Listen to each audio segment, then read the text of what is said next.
এফাকে একটা কথা বলি, আমি যদি মারাও যাই, কারণ আমি তো হার্টের রুগী, আমি অলরেডি অনেক আঘাতপ্রাপ্ত হয়েছি। এটা আপনারা দেখছেন কিভাবে মারছে।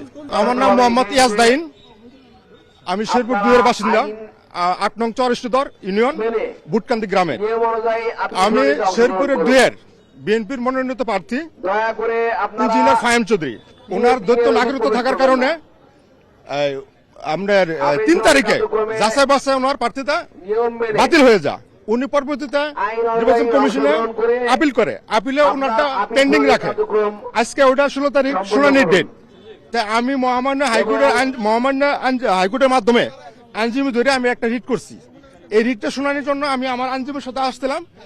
আমার ইঞ্জিনিয়ার ফাহিম চৌধুরীর লোকজন যারা আছে পদবী আমি প্রত্যেককে চিনি।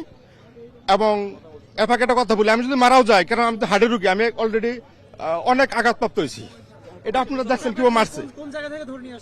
আমার ধরে নিয়ে আসছে ভবনের ভিতর থেকে, ভবনের ভিতর থেকে।